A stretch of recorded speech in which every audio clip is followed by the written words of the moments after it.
Pasensya na kayo. Sinasabi ko lang ito dahil gusto kong pasalamatan yung mga taong hindi ko akalain na Ito naman si Brother Eddie, parang hindi naman natin alam mga pinagagawa niya. Damage control kayo kasi karamihan ng mga miyembro nyo naglalabas ng saloobin sa social media. Kahit aling JIL page ang tingnan ko, pinagtatawanan kayo ng sambayan ng Pilipino. Mataas ho kasing pamantayan ang ibinigay ng ating mga kababayan dito sa mga senador, government official na kung saan lagi ho silang nagba-Bible, ika nga nagkukut ng Bible verse. Diba? Mataas na pamantayan yan eh. Kaso itong si Joel Villanueva, yung tinaguriang makabagong Judas, parang isinabuhay ho niya. No? Ginawa niyang prinsipyo, yung kasabihan na if you can't beat them, join them. Pambihira. Yan ho ang prinsipyo ng mga Talyanista at Ensaymada, mga makakaliwa, mga dilawan at pinklawan. Kailanman ha, hindi ho natin gagawin yan. Pambihirang yan. Hindi mo matalo, sasamahan mo. Hindi ho ganun yun. Kaya ngayon mas marami pang bumibilib kay Senator Jinggoy Estrada kaysa dito kay Joel Villanueva. Kung tawagin ay makabagong Judas. Isang like at isang subscribe. Masaya na ho tayo dyan at sa mga gusto sumali sa ating community, yung join button nandyan lang ho sa baba. Dito ho sa video na to, ito siguro marahil kilala nyo ito. Ito ay lagi kong kinukontent dati kaso biglang nawala sa sirkulasyon.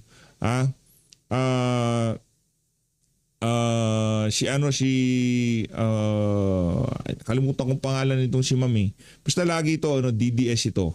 OFW ho siya sa Hong Kong. Nagsisimba ho siya sa JIL Hong Kong. Nagsisimba ho siya doon. Ngayon ho, titiwalag na siya. Yan ang sinasabi ko, wag naman siya ng katisuran ng ibang mga mananampalataya yung ginawa na yon ni Senator Joel Villanueva. Kasi yung mga kababayan, yung mga malalalim sa pananampalataya, hindi na siguro mangyayari yun. Pero yung mga baguhan pa lang, yung tipong hindi pa ganun kalalim ang kanilang pundasyon, naiintindihan nila itong issue na to sa mga maanumalyang flood control project at kung ano ang kanilang pinaglalaban dyan sa Senado, tapos biglang gagawin yan ni Senator Joel Villanueva. Sa tingin ko, Brother Eddie, kailangan mong pagsabihan ng anak mo. Konsensya ba yon?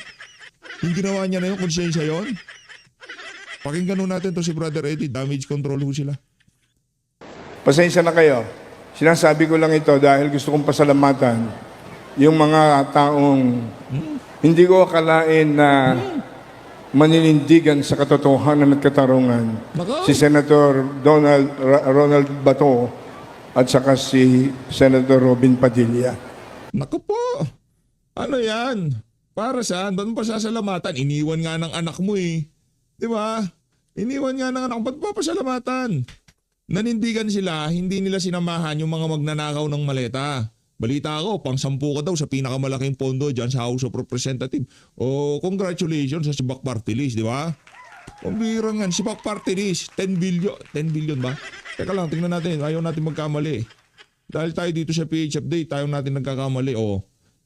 Number 10, 10 billion ho. Brother Eddie Villanueva, baka sabihin nyo, binubola ko kayo. Ito papakita ko. Ayoko nang bubola dito sa PH Update. Hindi ho natin gawain yan. Malakas tayong man-trip minsan, pero yung bubulahin ko kayo, papaniwala, sasabihin ko sa inyo yung mga bagay-bagay na hindi naman totoo. Hindi ho tayo yan. Hindi ho tayo nagpapakalat ng fake news dito. Yan ho ang Sibak Party List. Naku, pati Sibak nadamay. Nadamay ang Sibak. Di ba? Kung hindi ginawa yun ng anak mo, di mainstream media lang bumabanat sa kanya. Ngayon hindi. Mainstream media, social media, binabanatan siya. Akala ko siguro niya mawiwin niya yaang Ted Filon, DJ Chacha, babarubalin lang yang si Joel Villanueva. Nanto ka, walang respeto yung mainstream media dyan sa mama na yan. 10 billion ho. Sorry. Mali. Sorry. Malabo na ang mata ni PH, dumudoble. Parang kulang sa tulog si PH. Pang number 10, ikaw naman PH. Binuksan mo nga, hindi mo pa makita. Para ka namang ewan. 3.41 billion pesos. Ang nakuha ng Sibak Party List. Congratulations. Ang naglabas niya si Kong Lian Leviste. Congratulations sa Sibak Party List. Meron siyang 3.41 billion, pang 10 siya. Dyan sa House of Representatives. Kaya pala tahimik kay Martin Romualdez. Di ba? Pinapasalamatan mo itong si Senator Bato de la Rosa. Papuntang dahig yun. Senator Robin Padilla, balak din ikulong. Senator Alan Peter Cayetano, araw-araw yung pagbati ko sa kanya. Diyan sa House of Representatives, Brother Eddie, anong ginawa mo? Huwag naman ho sana ikasama ng loob ng mga kapatid natin sa pananampalataya dyan sa GIL, ha? Pero hindi, alam niyo yan, alam ng mga kasama natin yan dito sa PH Update na talagang tinitingala natin niya si Brother Eddie. Hindi natin binabanatan yan. Pero dito siya ginawa na to ni Joel Villanueva. Papasisya na lang tayo. Ito, realidad lang tayo, ha? Walang kalokohan ito. Alam mo, Brother Eddie, kung anong pinaglalaban ni Senator Alan Peter Cayetano, Rodante Marcoleta, kahit na hindi tayo magkakapares ng pananampalataya, pero nagkakaisa tayo dun sa isang layunin. Di ba? Ano yung layunin na yon? Maisiwalat kung sino ang mastermind sa mga maanumalyang flood control project. Anong ginawa ng anak mo? If you can't beat them, join them. Ito, si Brother Eddie. Kasama nila Alan Cayetano. Iilan sila?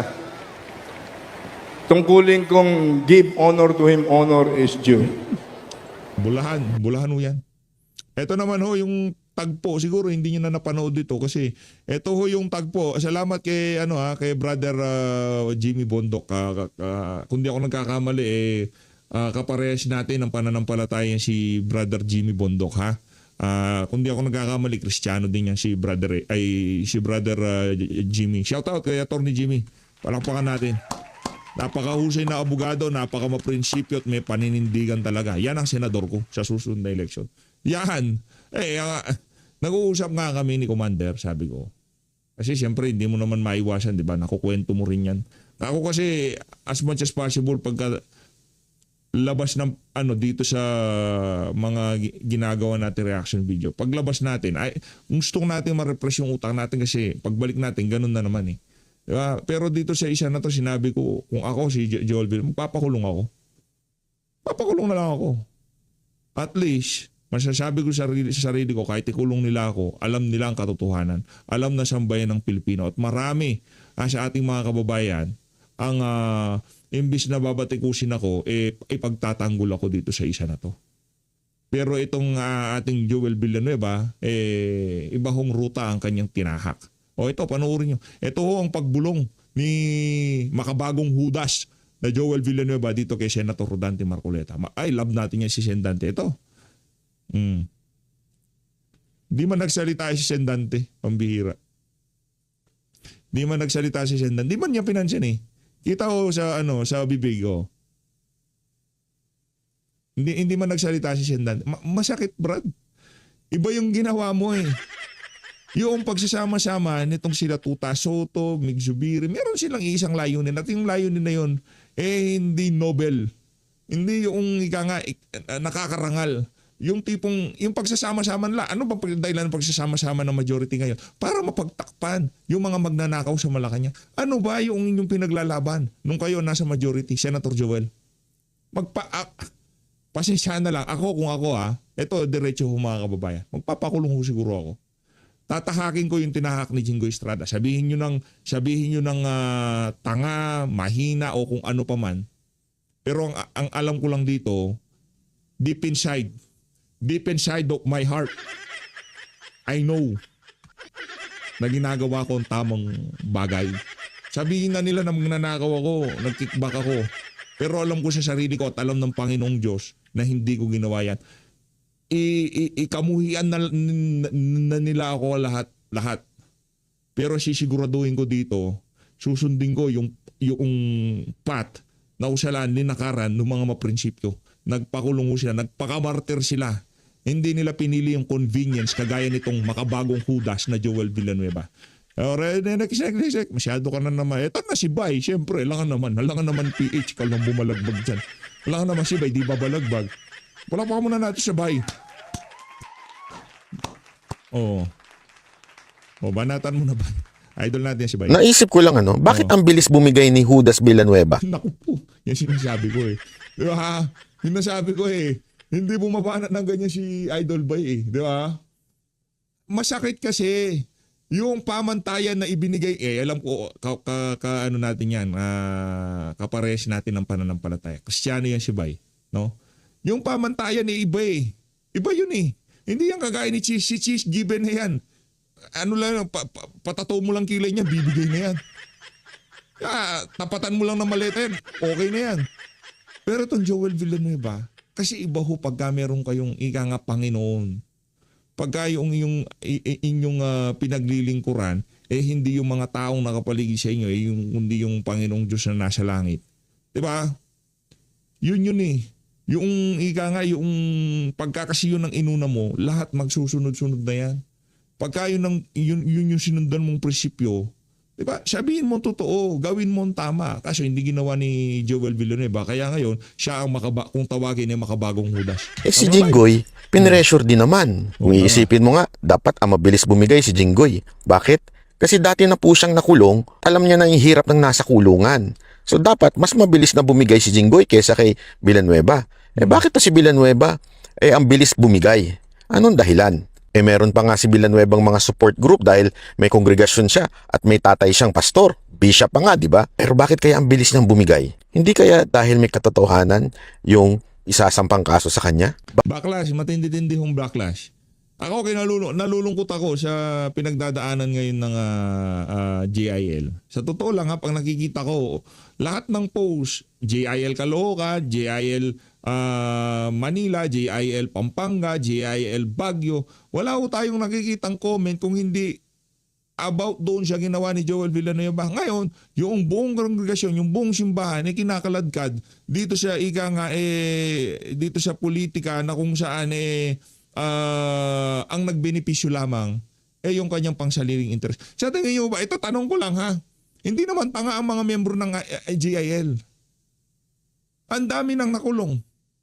Diba? At yung mga nakukulong, nakikita nila puro kalaban ng administrasyon. Hindi tanga yung mga miyembro ng JIL. Tinatanga ni Joel. Ganon katindi ho. Akala siguro ni Joel, makaka-iskapo siya dito sa isa. Hindi ka makaka-iskapo, Brad. Sinasabi ko sa iyo, araw-arawin kita dito sa PH Update. Joel Villanueva. Buti nga si Chis alam ko na kasi si Chis bibigay yan. Alam ko na kasi si Chis, political butterfly yan. Diba? Given na yun. Walang isang salita yung mga yan. Pero yung lingkod ng Panginoon, pastor, ibang pamantayan yan. Diba? Tingnan nyo pagka pinapakinggan natin itong si Senator Alan Peter Cayetano. Iba yung pamantayan yung binibigay natin sa kanya. Kasi nga alam natin, yung hugot niya, hindi lang basta-basta ika nga, yung batas, yung bendalo, kung ano pa man libro. Biblia ang kanyang hinuhugot. Diba? Bago ang lahat. Diba? Biblia muna. Ano ba ang dapat gawin? Yung paninira sa kanya, ayaw bumitaw, nasa history niya na yan, pagka nahawakan ng kapangyarihan, hindi na. Marcos yun, hindi Cayetano. Yung propaganda yun, huwag kayong maniwala doon. Walang yang. Baka yung mga nakikita nating banal-banalan niya ay isa lamang po itong pagpapanggap. Pero sa bagay, pag naalala ko yung banal-banal yan, pumapasok sa isip ko yung langit-langitan. May mga panahon na to, si Joel Villanueva ay nasa langit-langitan. Pambira, Joel. Nalulungkot ako dun sa ginawa mo, brother. diba, noong 2016, na-involved na rin yan sa isang kaso sa Sandigang Bayan. Baka this time hindi niya na malusutan. Kaya bumigay na lang siya. Ano sa tingin nyo? Ako tingin ko tingin ko lang ha, may punto tong si Bay. Kasi kasi kung wala naman talagang ebidensya,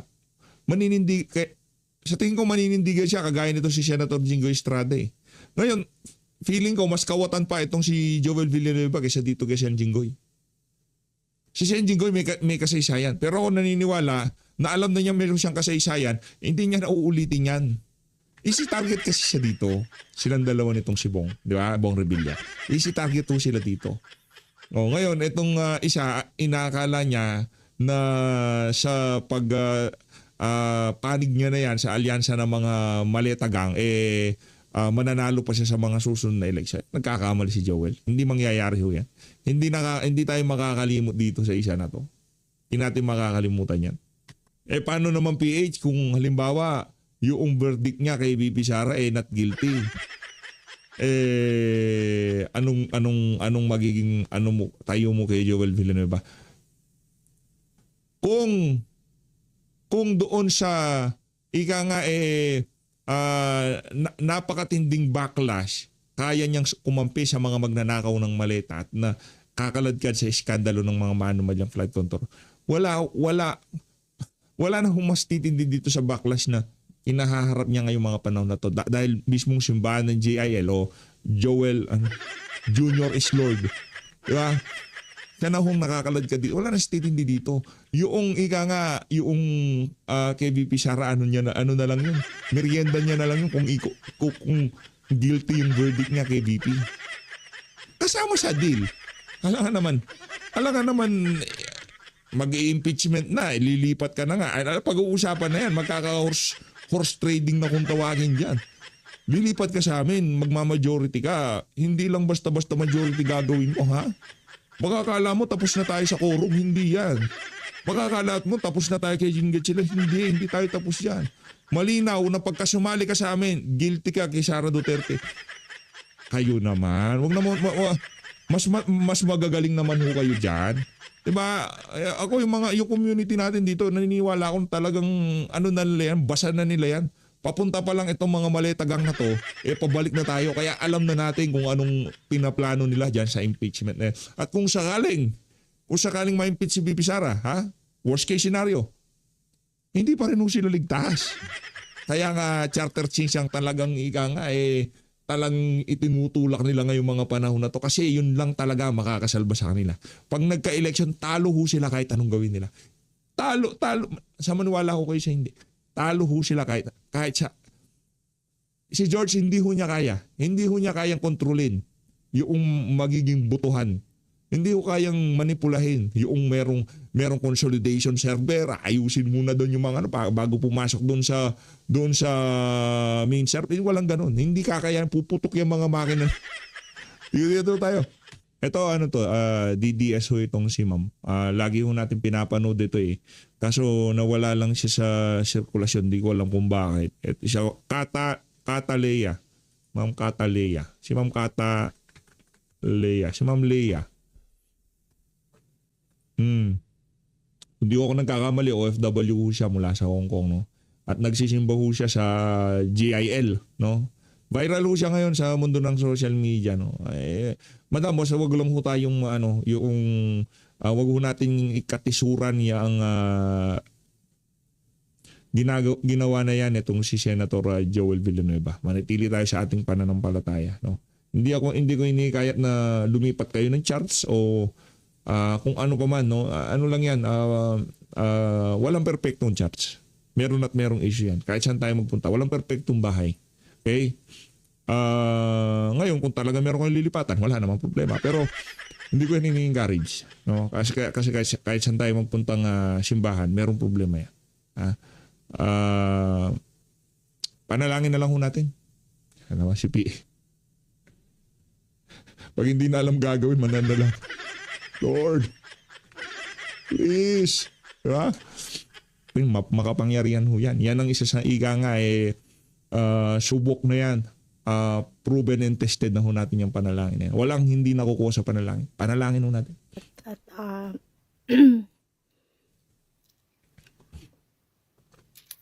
alam ko halos lahat ng nakikipaglaban para sa Meron na daw bagong meaning ang ngayon, JIL. Joel is ligtas. Palakpakan. Ang kukulit niyong gumawa ng meme. Walang niya kayo. sa bayan natin. Alam ko lahat tayo ay nalulungkot sa nangyayari. And yung mga inaasahan natin na lingkod bayan na akala natin ay ipaglalaban ang ating bayan. Akala natin galit sila sa magnanakaw. Akala natin ay hindi tayo huhudasin. So bayan, kailangan gumising tayo. Huwag tayong masisindak. Huwag nating gayahin yung iba na nasa posisyon na nga. May kakayahan na sana silang ipagtanggol. Yung niyurakan na bayan natin, sinayang pa nila, di ba? Kumampi pa sila. So, wag tayong magpasindak. Karamihan kasi sa atin natatakot magsalita, natatakot batikusin yung gobyerno. na wala na sa kaayusan, alam niyo po, wag tayong matakot, Pilipino. Kasi wala tayong ibang bayan na pupuntahan. Pilipinas lang yung bayan natin. Yung tipong kapag ka nasa ibang bansa ka, doon magsisink in sa'yo. Pagka nasa Pilipinas ka, parang tinitake for granted mo kasi nasa Pilipinas ka na, kung ano na yun, nandyan na yan. Pero yung mga kababayan natin nasa ibang bansa, dahil nakikita nila yung pag-asenso ng ibang bansa, yung nakikita nila yung kung paano alipustahin ng mga nanunungkulan, yung kaban ng sambayanan, kung anong klaseng pagdurusang nakikita nila sa ating bayan at hindi nila ito nakikita dun sa mga bansang kinapaparoonan nila ngayong mga panahon na to. Kaya masama ho talaga ang loob ng mga OFW. Kaya para dito kay Joel Makabagong Judas Villanueva, Brad, pasensya na. Brother tayo, brother. Brother pa. We're still brother, ika nga, di ba? Brother pa rin naman tayo. Pero hindi ko alam sinong father mo. Let's go! Di ba? Basta alam kong brother ko dyan, Senator Jinggoy Estrada. Bakit? Yung brother ko naninindigan. Merong prinsipyo. Di ba? Anyway, kahit naman anong gawin natin, talagang ikukulong tayo di ba? Anong lahat ng issue, hihimasin tayo sa likod pagka hindi natin sila sinunod, kulong tayo. O ngayon, ano pa aasahan nyo kay Joel? Kung dyan sa isa na yan, sa napakatinding issue na yung flood control, tumiklop siya, ano pa naman yung impeachment ni BP Sara? Huwag na kayong umasa. Crazy na yung boto sa impeachment ni BP Sara. Yan ang sigurado natin dyan. So kung hindi tayo labanan yung katiwalian, kahit tayo ay ordinaryong Pilipino lang, wala tayong posisyon, pero meron tayong kakayahan na maglabas ng ating hinanakit sa gobyerno dahil wala tayong ibang pupuntahang bayan. Pilipinas lang yung bayan natin. So, kung patuloy na lulubog yung bayan natin, saan tayo pupulutin? Saan? Yung mga nakaw na mga walang hiyang lingkod bayan kuno. Shoutout dito kay Ma'am. Anytime pwede silang pumunta sa ibang bansa, doon sila maninirahan dahil marami na silang ninakaw na pera. Sino yung maiiwanan? Tayo, ordinaryong Pilipino. Tayo yung lalong maghihirap. So wala na tayong ibang At hindi yan yung realidad na yan ang kinasasama ng loob natin, hindi natin naririnig sa mga mainstream media, naririnig pa natin sa ating mga OFW. Kaya naman karapat dapat to talaga silang tawaging makabagong bayani. Palakpakan natin. puntahan, kundi lumaban na lang kasi wala naman na tayong choice, 'di ba? Wala na tayong pwedeng mapuntahan kung lalong lulugmok or malulugmok yung bayan natin. Kasi yung ibang Pilipino, nananahimik kayo. Pero hindi nyo iniisip yung mga darating na taon, ano nang mangyayari sa bayan natin, yung mga anak natin, ano na yung sasapitin nila. Napansin nyo ngayon, ang dami-daming nagkalat na adik sa bansa natin dahil walang kaayusan, walang nangangalaga ng maayos sa bayan natin.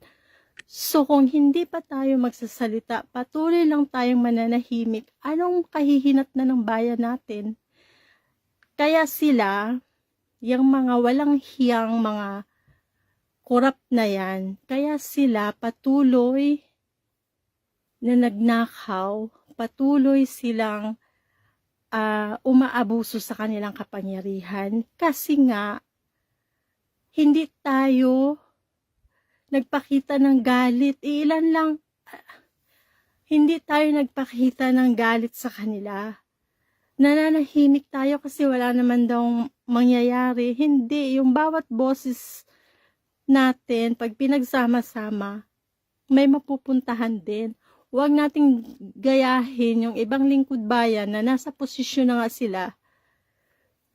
Pero sinayang nila yung pagkakataon na ipagtanggol yung bayan natin laban doon sa mga mapang-abuso sa kapangyarihan. Katulad ngayon, yung si Joel Villanueva, sino bang mag-aakala na Judas din pala, diba? So, please, huwag tayong matakot.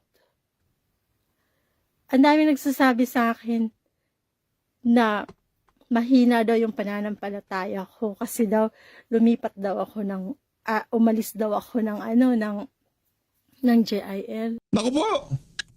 Yan ang sinasabi ko eh. Yan ang sinasabi ko eh.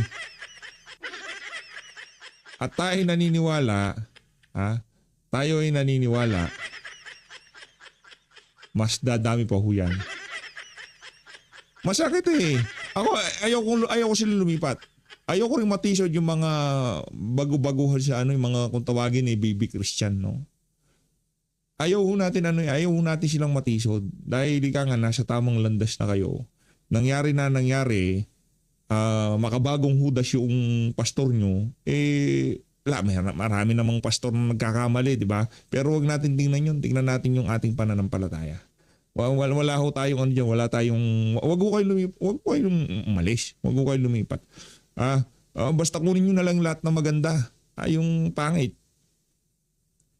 Hindi ko talaga in-encourage. No, mahirap yan. Yan ang sinasabi ko, baka ikatisod pa ng ibang mga Kristiyano yung ginawa ni Joel Villanueva. Yung mga malalim na, yung pananampalataya, medyo may pundasyon na. Hindi ka na basta-basta mayayanig ng mga ganyang klase na. Tatawanan mo lang si Joel. Pero yung mga bago-bago pa lang makikita to, parang ang pangit yung tingnan. Tapos, okay lang makita nila, hindi nila naiintindihan yung nangyayari sa ating bansa. Sino bang hindi nakakaintindi ngayon? Na maliwanag pa sa sikat ng araw na talagang ang Malacanang pinipigilan niya na mabulgar kung sino masterman sa mga manumalang flood control. Baka yung 5 years old, naiintindihan yun eh.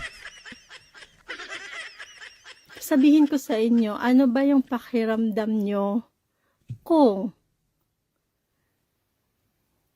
bawat pagsamba nyo, punta nyo ng church, makikita nyo yung naghudas at kumampi doon sa alam nating Nagnanakaw. ginahasa ang kaba ng bayan. Anong mararamdaman nyo? And take note, sabi sa Proverbs, nabasa ko yun, Nako, bad yan. company corrupts good character. Nako, yari. Pagka linatagan ka na ng ganyan, mag-ingat ka. Hoy, makabagong Judas Joel Villanueva. Pagka linatagan ka na ng Proverbs, nako, yari ka dyan. Kaya sinasabi ko sa iyo, dapat meron tayong verse of the video. Kasi maraming video natin, hindi pwedeng verse of the day. Dapat verse of the video. Ay, dapat ganun tayo. Maganda yung idea yan, madam. Isasama ko na yan mula ngayon sa PH Update. Verse of the video. Sa una at saka huli, dapat meron tayong verse of the video. Para at least kung mapanood ng mga politiko, medyo kilabutan sila ng konti sa bagay. Tinatalaban pa sila noon? Ay, wala. Ika nga sa kapal ng mukha nitong mga to. Sa takaw nila sa pera. Nakamantaw ko, nagsisimba nga nakarap sa... Iba nga, pastor pa, pambihira. So bakit ka mag-i-stay dun sa isang place na hindi makakatulong na lumago yung faith mo? Kaya wag yung questionin yung faith ko. Pwede ba?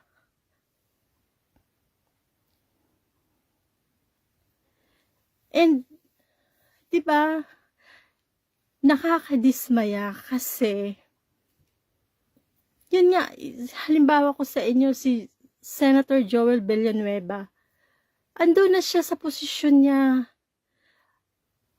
Andoon lahat ng chance na maipagtanggol niya yung bayan natin laban sa mga kurakot. Pero anong ginawa niya, di ba? Yung ine-expect natin na akala natin ay dahil sobrang kung gamitin ang Diyos sa mga pananalita niya, sobra talaga. Para bang umaga, araw, gabi, Lord ka ng Lord. Tingnan mo, iba pala yung nilolord mo. Malita. Si Jesus Remulla pala. Oo nga pala, sorry. Si Jesus Remulla pala ang linulord niya. Iba pala yung pambira. Ayaw ko man tawagin na ano yan yung pangalan na yan kasi nakaano yan, yung dedicated yan para sa ating tagapagligtas. Hindi yan ika nga pwedeng ikabit sa pangalan ng isang individual o isang tao eh. Di ba? Ano natin yan eh, Diyos natin yan. Tapos, di ko pa malaman, ano kaya naging trip ng magulang nitong si Boeing? Ba't pinangalanan siyang ganyan? Ganda-ganda ng pangalan niya pero yung ugali niya, sama eh. No? Kaya yung pambihira, oo. Magpapalit ka ng pangalan, Boeing! Kapalam mo. Hindi pala yung Jesus na lumipas sa'yo sa cross para bigyan ka ng bigyan ka ng, alam mo yon, pag-asa na meron kang eternity. Hindi pala yun.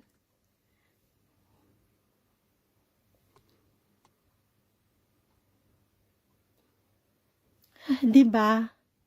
Tapos, Tambay lang tayo dito kay ate ha.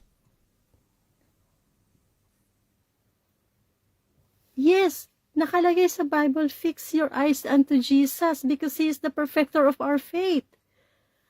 Totoo yun. Yan. Totoo yun. Nako. Hindi ibig sabihin Talaga noon dito, Joel. dahil siguro iba-iba tayo ng stand dyan, iba-iba tayo ng pananaw sa pagdating sa faith natin. And besides, walang sino man ang wala ding religion na makakapagligtas. Alam naman natin yun. Wala. But, Walang reyon. iba yung case ni Joel Villanueva eh. Andun ka na sa majority. And alam mo, napaka-crucial ng gagawin mong desisyon. 'Di ba? Alam mo yung ginawa mo na maaaring matigil yung investigasyon ng flood control. So ano yung hinahadlangan mo diyan? Para hindi malaman ng taong bayan yung totoong pangyayari doon sa paano nilusta yung pera sa flood control. So ikaw yung nagbigay ng dahilan para matigil yung investigasyon, 'di ba? So wag niyo questionin yung faith ko dahil lang sa hindi ko dinudiyos din si Joel Villanueva. Ang akin lang is ang daming pagkakataon. Hindi lang si Joel Villanueva, yung lahat ng kumumpi dyan kay BBM. Ang dami na nilang pagkakataon sana na maipagtanggol yung bayan natin laban sa mga korap. Pero sinayang nila, 'di ba? Kumampi sila doon sa mapang-abuso sa kapangyarihan.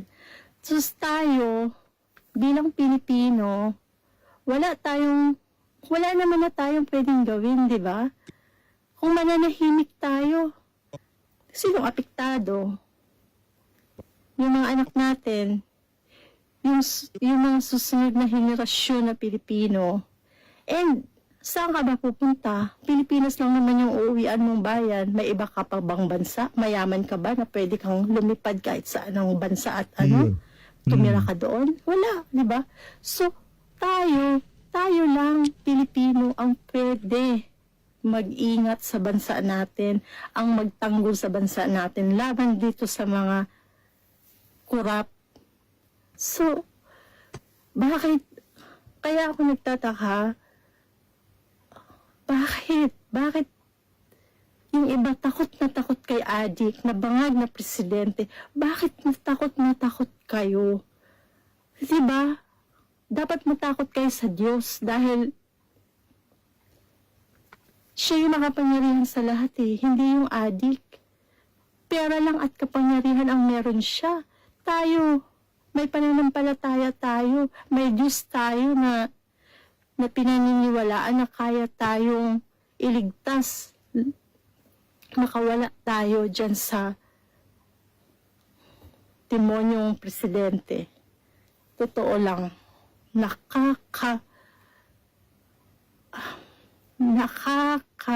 nakakagalit yung nangyayari sa bayan natin. Tapos sasabayan pa nitong mga akala natin makajus na mga lingkod bayan. Ikaw, Joel Villanueva, kaya ka binoto ng Pilipino eh. Kasi iniisip ng Pilipino, ito makajus to. Hindi to kakampi sa masama. So anong ini-expect mo sa ginawa mo ngayon? Pupurihin ka namin? Ang swerte mo naman, di ba? Ano ka? Hindi maganda yung nangyayari sa bayan natin tapos mananahimik lang tayo. Hindi pwede eh.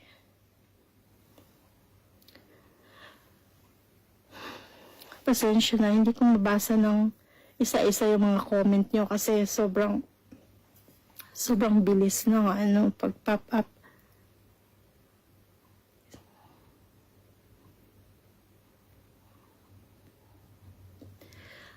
Kaya kasi nasuportahan ng Pilipino, Joel Villanueva, kasi ang ini-expect ng tao dahil makajus ka, hindi ka kakampi sa masama.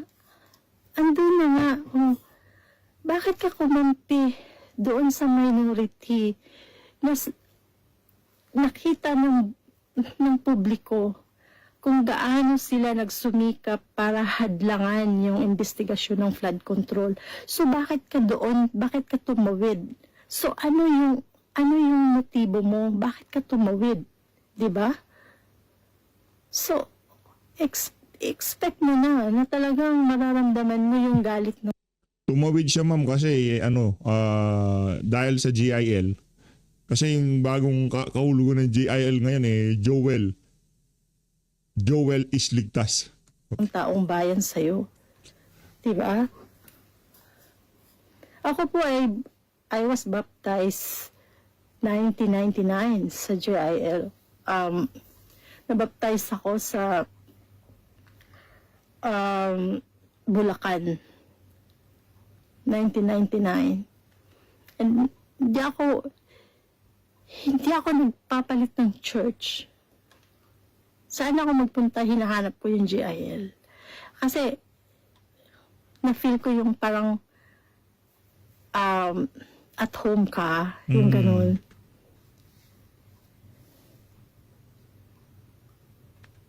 Meron talagang ganun. Ako nalulungkot ako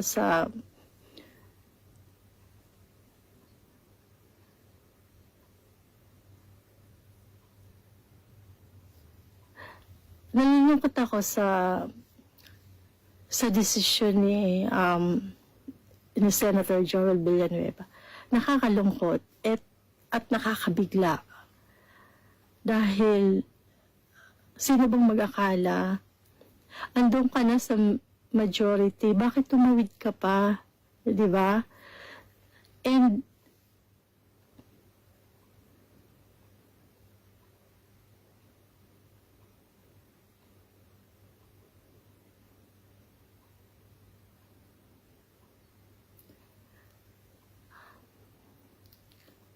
di ba?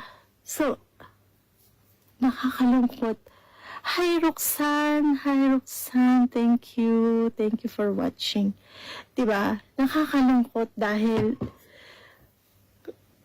ang taong bayan po ay nangangailangan ng maraming lingkod bayan na makitaan sana natin na kaya tayong ipagtanggol. Kayang ipaglaban yung kapakanan ng Pilipino. Yun yung hinahanap natin eh. Yun yung hinahanap natin. Kaya tayo ay tuwing eleksyon, kahit na gaano tayo kahirap bumoto dahil sa ang haba ng pila, nagsumikap talaga tayo kasi gusto natin pumili ng lingkod bayan na magbibigay ng kaayusan sa bansa natin. Yung bang, dahil yun yung gusto natin na bayan eh. Yung maunlad, yung hindi magulo. Kaya tayo bumuboto talaga.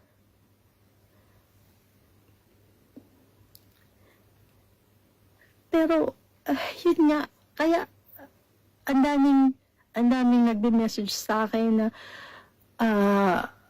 mahina daw yung faith ko dahil lang daw sa pagkampi ni ni Senator Joel sa minority.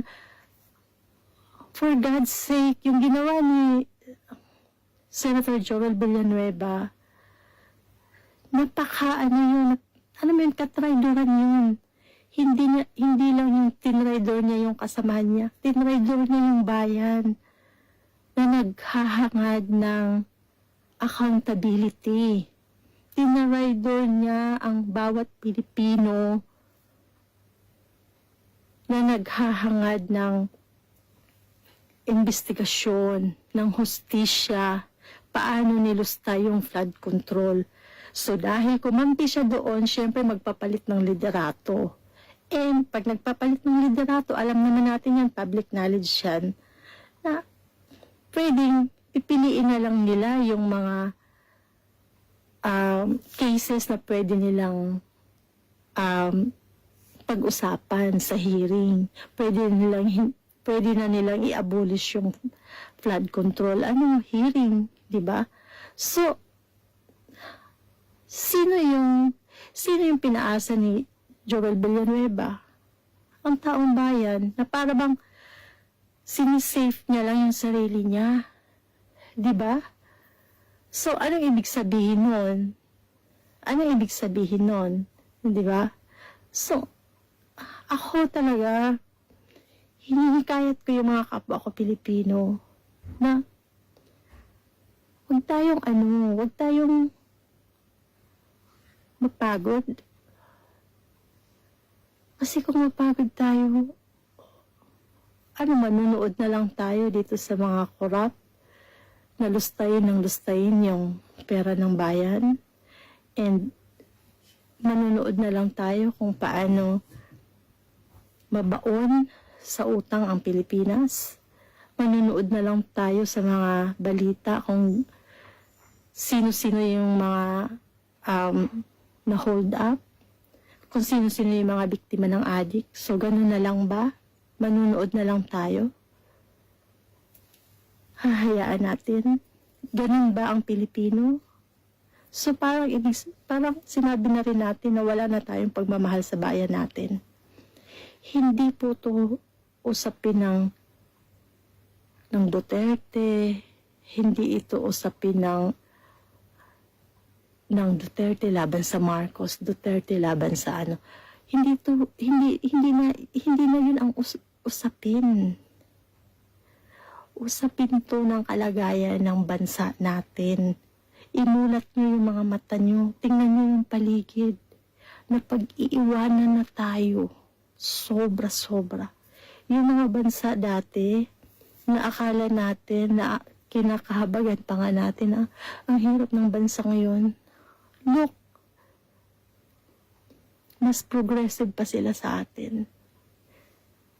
Dahil wala silang presidenteng addict, wala silang presidenteng corrupt, wala silang presidenteng traitor, wala silang presidenteng gahaman sa kapangyarihan, wala silang presidenteng suhol ng suhol sa mga sa mga kaalyado nila para protektahan lang sila. Walang ganun, 'di ba? Sobrang nakakalungkot na po, as in. Pero kung magsasawalang kibo lang tayo, ano mangyayari sa bayan natin? Panunuorin lang natin na araw-araw nagsisinungaling yung presidente. Araw-araw ay mababalitaan natin utang ng utang yung presidente. Ano mangyayari?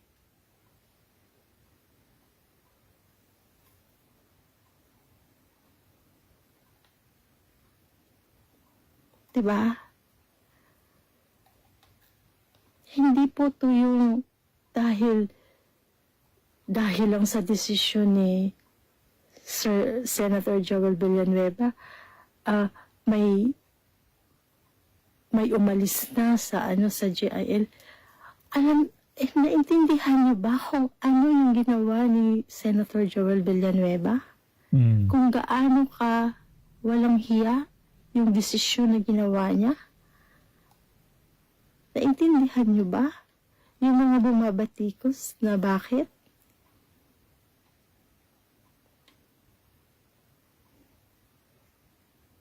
Damay-damay tayo. Sama-sama tayong pabagsak. Iisang bangka lang tayo kasi pare-parehas tayong Pilipino. Pilipinas lang yung bansa natin. Hindi ko alam bakit hindi maintindihan ng iba. Huwag niyong idahilan sa akin na dahil Duterte ako or what. Hindi na yun yung usapin ngayon. Kung Duterte ka o ano ka, loyalista ka, o Pilipino ka, Pilipino ka. Bakit? Pag loyalista ka ba, magkaiba yung presyo ng binibili natin sa merkado. Magkaiba kasi loyalista ka, mas mura yung sayo, mas mahal yung sa akin. Di ba? Lahat tayo apektado.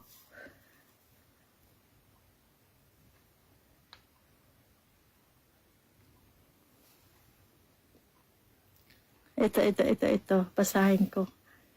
Si Joel ba ang dahilan ng pagiging Kristiyano mo? Siyempre hindi. Kaya nga sabi sa Bible, sir, sino ka ba? James. Sabi nga sa Bible, fix your eyes unto Jesus because He is the author and perfecter of our faith. Kaya lang naman ako, ikaw ba sa katayuan ko? Mag-church ako, makikita ko, maririnig ko. Kasi sa GIL, pinagpipray din yung mga founder. So, pinagpipray yung from the father, yung tatay ni Joel Villanueva hanggang sa mga anak. So, ikaw ba, mag-church ka, maririnig mo yung pangalan na yun, Senator Joel Villanueva. Anong sasagi sa isip mo? Ito yung naghudas na imbis na maiimbestigahan yung flood control kung paano nilusta yung pera sa flood control, imbis na maiimbestigahan, mabibigyan ng hustisya ang taong bayan. Dahil dito sa desisyon ng taong to, mahaharang. So, anong pwede mong isipin bawat samba mo? Sige nga, ano? So, hindi ka magkakaroon ng peace of mind. Kaya nga di ba, sabi nga dun sa Proverbs, bad company corrupts good character. So, makukorrupt mo yung ko, di ba? So, nag-gets mo, thank you. Kung gusto nyo panoorin ang kabuuan ng live na yan, itong si Ma'am Catalea, talango kayo dyan sa kanyang page. So Luis, maraming salamat po sa support sa page update. Mag-ingat po kayo lahat, lalo na doon sa mga banal-banalan ngayong mga panahon na to, nasa langitan, kagaya nitong si Joel Villanueva.